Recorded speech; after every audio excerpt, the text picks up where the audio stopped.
नमस्कार। साताभरिका घटनाक्रमको चर्चा, परिचर्चा, जानकारी र विश्लेषण सहितको कार्यक्रम क्यापिटल फ्रन्टलाइनमा तपाईलाई स्वागत छ। म सुदीप किवानी। यो कार्यक्रम capital television, capital FM, radio Sarangi Pokhara र मोरङ लगायत विभिन्न रेडियो स्टेशन तथा cfmonir.com र रेडियो सारङ्गी.com मार्फत संसारभर एकैसाथ सुन्न हेर्न सक्नुहुन्छ। यो साता पनि केही घटनाहरू सतहमा छन्, जसलाई यही एपिसोडमा क्रमशः प्रस्तुत गर्दैछौं। सरकारमा सहभागी भएको 42 दिनपछि यसै साता राष्ट्रिय स्वतन्त्र पार्टी रासोपा सरकारबाट बाहिरियो। प्रधानमन्त्री प्रचण्डले गृहमन्त्री नदिने प्रतिक्रिया दिएपछि राष्ट्रिय स्वतन्त्र पार्टीले सरकार छाड्ने चर्चा सुरु भइसकेको थियो। यससँगै रासोपाका 3 मन्त्री पनि फिर्ता भएका छन्। उनीहरूले राजीनामा दिइसकेका छन्। 3 मन्त्रालय अहिले प्रधानमन्त्री आफैले सम्हालिरहेका छन्। लगत्तै यही साता रासोपा सभापति रवि लामिछानेले काठमाडौँमा पत्रकार सम्मेलन गरे। त्यहाँ उनले जे बोले, जे भने त्यसको पनि चर्चा परिचर्चा भइरहेकै छ। सरकारमा सहभागी भएको 42 दिनपछि यसै साता राष्ट्रिय स्वतन्त्र पार्टी रासोपा बाहिरियो। यसै साता रासोपाको केन्द्रीय कार्यालयमा बसेको बैठकले सरकारलाई दिएको समर्थन कायम राख्दै मन्त्रीहरूलाई फिर्ता बोलाउने निर्णय गर्यो। गत मङ्सिर 4 गतेको निर्वाचनबाट रासोपा संसद प्रवेश गरेको थियो। उपप्रधान तथा गृहमन्त्री सहित पुस 11 गते रासोपा सरकारमा गएको थियो। गृहमन्त्री बनेका रासोपाका सभापति रवि लामिछानेको नागरिकताको विवादका कारण 13 गते सांसद समेत नरहने गरी पद गएको थियो। त्यसको 2 दिनपछि पुनः नेपाली नागरिकता लिएका रवि लामिछानेले पुनः गृहमन्त्री पाउनुपर्ने माग गरेका थिए। तर प्रधानमन्त्री पुष्पकमल दाहाल प्रचण्डले गृहमन्त्री नदिने प्रतिक्रिया दिएपछि सरकार छाड्ने चर्चा सुरु भएको थियो। यससँगै रासोपाका 3 मन्त्री फिर्ता भइसकेका छन्। उनीहरूले राजीनामा दिइसकेका छन्। श्रम, शिक्षा र स्वास्थ्य मन्त्रालयको रिक्त मन्त्रीको जिम्मेवारी हाल प्रधानमन्त्री प्रचण्ड स्वयंले लिएका छन्। यस्तै सरकारबाट बाहिरिएपछि रासोपाले काठमाडौँमा यसै साता पत्रकार सम्मेलन गर्यो। यस क्रममा सभापति रवि लामिछानेले आफूलाई नेपाली मिडियाहरूले निकै खेदो खनेको गुनासो गरे।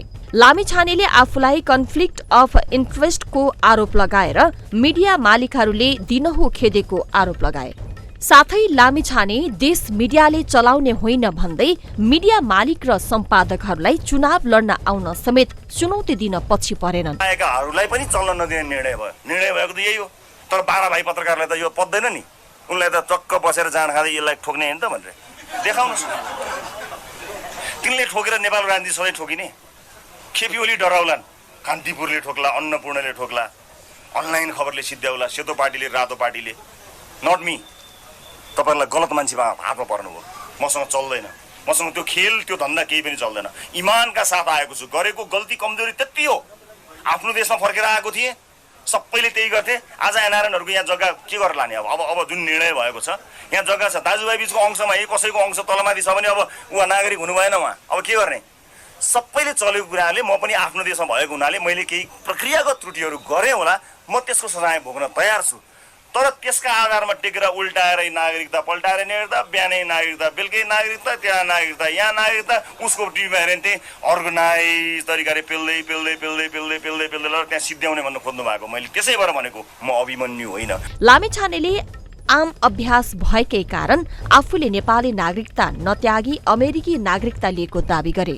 त्यस्तै लामिछानेले आफूले पत्रकार सम्मेलनका क्रममा दिएका अभिव्यक्तिपछि आफूलाई सुरक्षा खतरा बढ्ने बताए पनि आफू नडराउने बताए। तर सुरक्षा खतरा बढे पनि आफूले पूर्व गृह मन्त्रीको हैसियतमा कुनै पनि सुरक्षा नलिने उद्घोष गरे।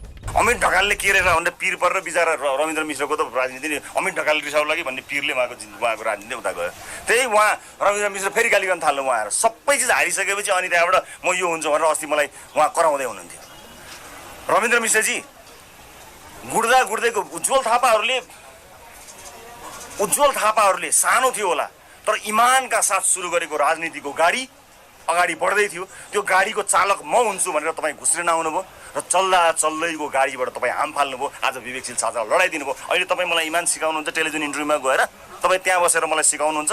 म मलाई सिक्नुपर्छ इमान, मलाई थाहा छ, तर तपाईँसँग चाहिँ सिक्दिनँ। म खुसी छु मेरो उम्मेदवार, मलाई केही छैन हाम्रो उम्मेदवारले हारेकोमा, तर चल्दैको एउटा यस्तो मुभमेन्टको गाडी तपाईँले दुर्घटनामा पारिदिनु भयो। त्यो दुर्घटनाका लागि तपाईँलाई नेपाली जनताले, नेपाली राजनीतिले कहिले पनि माफ गर्न सक्दैन। अब यसका विरुद्ध मैले के खप्नुपर्ने हो? अब यो यदि बोले बापत मैले सहनुपर्ने चिज अनगिन्ती छ, यो सुरक्षा लगायत अनेक चिजहरू होला। मलाई पूर्व गृहमन्त्रीको रूपमा कुनै पनि किसिमको सुरक्षा चाहिँदैन, मैले पहिले बताएको छु। आफूले प्रक्रियागत त्रुटि स्वीकार गरे पनि अरूको कमजोरी समेत सार्वजनिक गरेपछि आफूलाई सुरक्षा थ्रेट बढ्नेमा त्यसमा जानकार रहेको पनि सभापति लामिछानेको भनाइ थियो। यो साता अन्तर्राष्ट्रिय निकायका विभिन्न व्यक्तित्वले नेपाल भ्रमण गरे। अमेरिकाबाट त हप्ता दिन नपुग्दै दुईवटा भ्रमण र उच्चस्तरीय भेटवार्ता भयो। मलेसियाका गृहमन्त्रीले पनि यही साता नेपालमा उच्चस्तरीय भेटवार्ता गरे। युरोपेली युनियन युकी आयुक्त जुट्टा उर्पिलाइन पनि नेपाल आइन् र उच्चस्तरीय शिष्टाचार भेटवार्तामा व्यस्त भइन्। भ्रमणमा आएका अधिकारीहरूले मन्त्री कर्मचारीहरूदेखि प्रधानमन्त्री राष्ट्रपतिसम्म भेटे आफ्ना चासोका कुरामा छलफल गरे। यो साता अन्तर्राष्ट्रिय नियोगका अधिकारीहरूले नेपाल भ्रमण गरे। उच्चस्तरीय भेटवार्ता भयो। उक्त क्रममा प्रधानमन्त्री पुष्पकमल दाहाल प्रचण्ड र अन्तर्राष्ट्रिय विकासका लागि अमेरिकी नियोग युएसएआइडी प्रमुख सामन्था पावर बीच यही साता बुधबार भेटवार्ता भयो। भेटका क्रममा सामन्थाले नेपाल र अमेरिका बीचको सम्बन्ध विस्तारका साथै अमेरिकी सहयोग परियोजना एमसीसीको कार्यान्वयनमा जोड दिइन्। उनले यसअघि मंगलबार परराष्ट्र मन्त्री डाक्टर विमला राई पौडेलसँग पनि भेटवार्ता गरेकी थिइन्। स्मरण रहोस्, अमेरिकी विदेश मन्त्रालयको राजनीतिक मामिला हेर्ने उपमन्त्री भिक्टोरिया नुल्यान्डले नेपाल भ्रमण गरेर फर्किएको हप्ता दिन नपुग्दै सामन्था नेपाल भ्रमणमा आइपुगेकी हुन्। यस्तै प्रधानमन्त्री प्रचण्ड र अन्तर्राष्ट्रिय साझेदारका लागि युरोपेली युनियन ईयूकी आयुक्त जुट्टा उर्पिलाइनेन बीच पनि यही साता भेटवार्ता भएको छ। नेपालसँगको साझेदारीलाई सुदृढ गर्न र साझा भू राजनीतिक हितका विविध विषयमा संलग्न हुनका लागि जुट्टा भ्रमणमा आएको काठमाडौँ स्थित युरोपेली संघको प्रतिनिधि मण्डलको कार्यालयले जनाएको छ।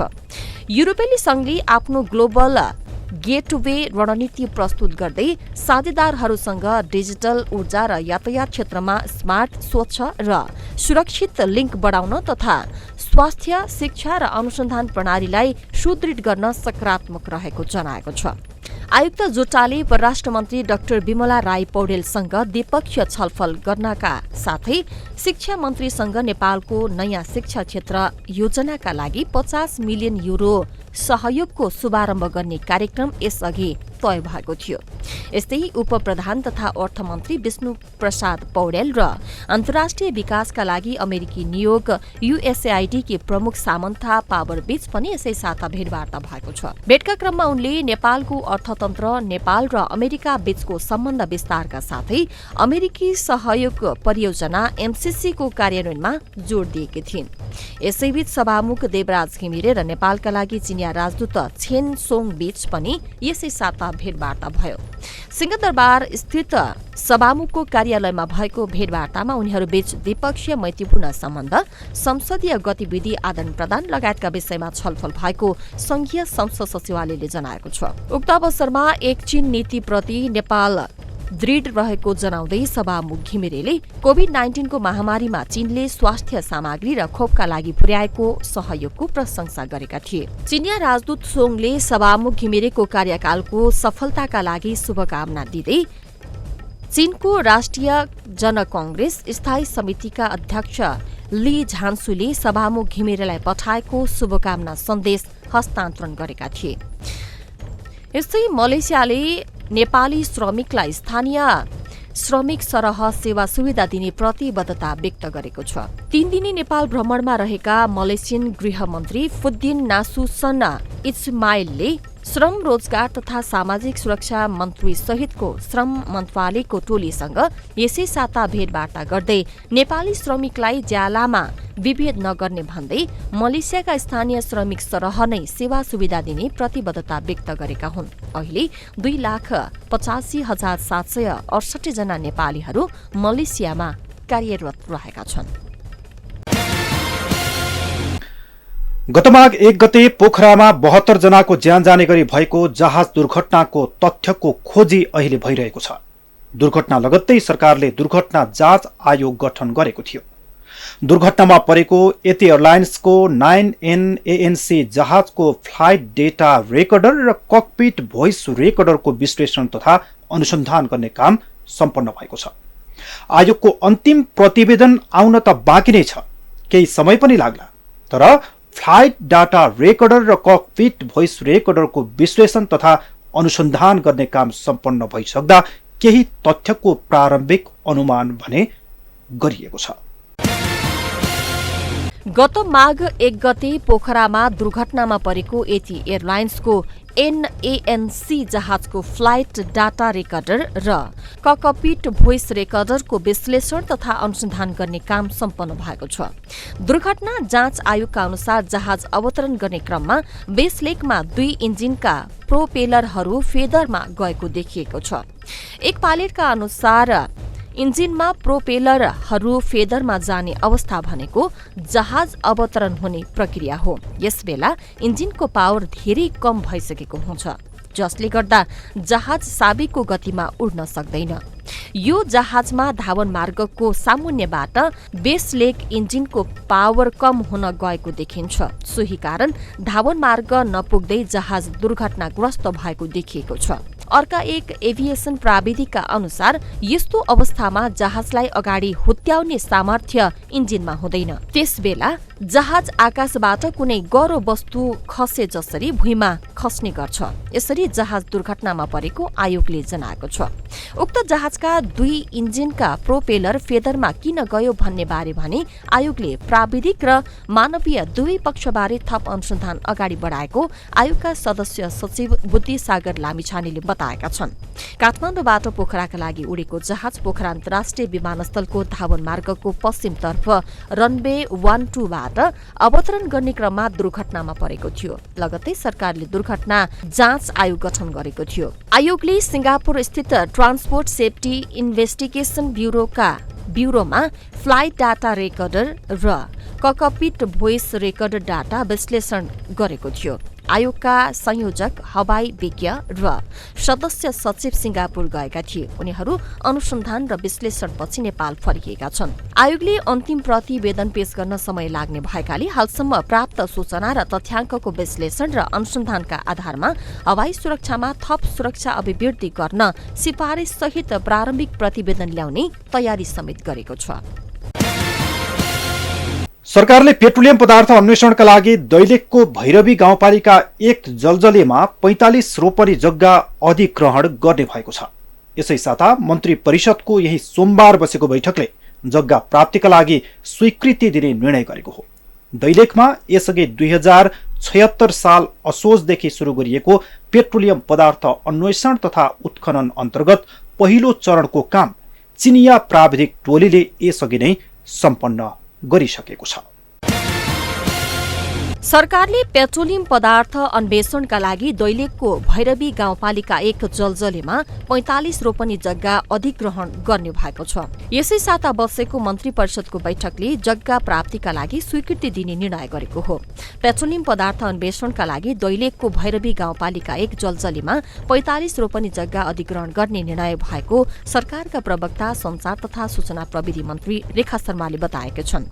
दैलेखमा 2076 असोजदेखि सुरु भएको पेट्रोलियम पदार्थ अन्वेषण तथा उत्खनन अन्तर्गत पहिलो चरणको काम चिनिया प्राविधिक टोलीले यसअघि नै सम्पन्न गरिसकेको छ। सरकारले जग्गा अधिग्रहण जस्तै सड़कको स्तरोन्नति लगायत गर्नुपर्ने सम्पूर्ण प्रक्रिया पूरा गरेपछि चिनिया अन्वेषण टोली दैलेख पुगेर दोस्रो चरणमा ड्रिलिङको काम थाल्ने खानी तथा भूगर्भ विभागका भूगर्भविद डाक्टर गणेशनाथ त्रिपाठीले बताए। नेपालको संविधान 2072 जारी भएपछि मधेसवादी दलहरूको समर्थनमा भारतले नेपालमा नाकाबन्दी लगाउँदा तत्कालीन प्रधानमन्त्री केपी शर्मा ओली चीन भ्रमणमा गएका बेला दैलेखमा पेट्रोलियम पदार्थ अन्वेषण तथा उत्खनन गर्ने सहमति चीनसँग भएको थियो। उक्त सहमति अनुसार खानी तथा भूगर्भ विभागका महानिर्देशक सोमनाथ सापकोटा र चीनको जियोलोजिकल सर्वे कम्पनी बीच 2 अर्ब 40 करोडको आर्थिक तथा प्राविधिक सहयोगमा दैलेखमा पेट्रोलियम खानी अन्वेषण उत्खनन गर्ने सम्झौता भएको थियो। दैलेखमा सदियौंदेखि ज्वाला बल्दै आएका श्रीस्थान, नाभिस्थान, पादुका, तल्लो डुङ्गेश्वर लगायतका क्षेत्रहरूलाई आधार मानि चीनको पेट्रोलियम पदार्थ तथा अन्वेषण टोलीले पहिलो चरणको काम सुरु गरेको थियो। यसै साता टर्कीमा सोमबार गएका 2वटा शक्तिशाली भूकम्पका कारण त्यहाँको जनजीवन अस्तव्यस्त छ। टर्की शोकमा छ, सिरिया शोकमा छ, किनकि हजारौंको ज्यान जाने गरी गएको भूकम्पको प्रभाव टर्की र सिरियाका भूभागमा परेको छ। अहिलेसम्म 6000 भन्दा बढीको ज्यान गइसकेको पुष्टि भएको छ भने कैयौं बेपत्ता र घाइते भएका छन्। उनीहरूको खोजी तथा उद्धार प्रयास अहिले पनि जारी छ। अहिलेसम्म टर्की पुगेका नेपाली त्यहाँको भूकम्पमा परेको अप्रिय खबर पुष्टि भइसकेको छैन। नेपालले पनि मित्र राष्ट्र टर्कीको सहयोगका लागि जे जति गर्न सकिन्छ सहयोग सामग्री र चिकित्सक टोली पठाउने निर्णय गरेको छ। टर्कीमा सोमबार गएको 2 शक्तिशाली भूकम्पका कारण ज्यान गुमाउनेको संख्या 20,000 नागेको छ भने कैयौं घाइते तथा बेपत्ता भएका छन्। भूकम्पको प्रभाव परेको टर्कीको दक्षिण भेग र सिरियाको उत्तरी भेगमा उद्धार कार्य जारी छ। सिरियामा पनि कैयौंले ज्यान गुमाएका छन्। हजारौं भवन भत्किएका टर्की र सिरियामा उद्धार कार्यमा खटिएकाहरूले भग्नावशेषमा फँसेका मानिसहरूलाई निकाल्ने कार्य गरिरहेका छन्।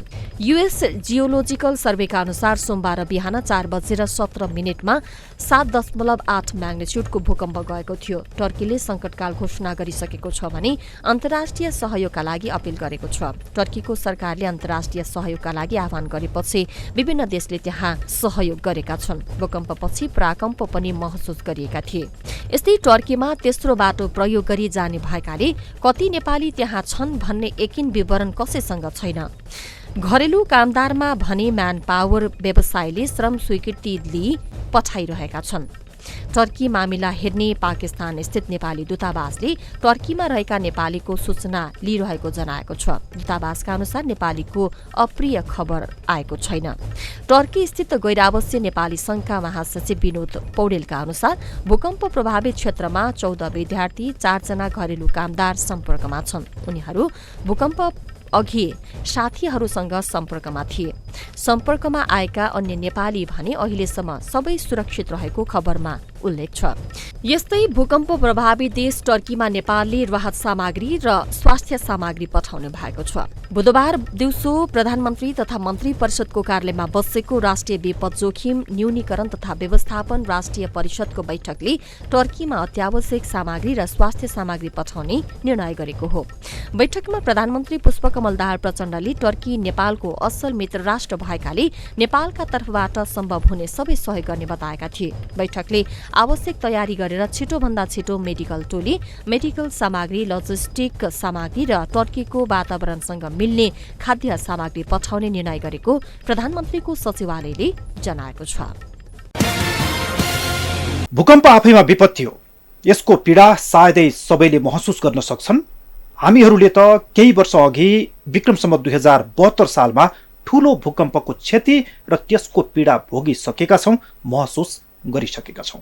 यसबेला उद्धार र राहत कति महत्त्वपूर्ण हुन्छ सायद यहाँ मैले भन्नु नपर्ला। टर्की, सिरियाले पनि राहत तथा उद्धारका लागि विश्व समुदायलाई अपील गरेका छन्। नेपालले पनि जे जति सकिन्छ सहयोग गरौं भन्ने निर्णय गरेको छ। त्यहाँका जनताको उद्धार तथा राहतमा सबैको पहुँच पुगोस्, हामी यो पनि कामना गर्छौं। आजको एपिसोडमा पनि देश विदेशमा यो साता भएका मुख्य केही घटनाक्रमहरू प्रस्तुत गर्यौं। होस् त आजका लागि साताभरिका घटनाक्रमको चर्चा, परिचर्चा, जानकारी र विश्लेषण सहितको कार्यक्रम क्यापिटल फ्रन्टलाइन सकिएको छ। अर्को साता फेरि उपस्थित हुने नै छौं। अहिलेलाई बिदा दिनुहोस्। नमस्कार।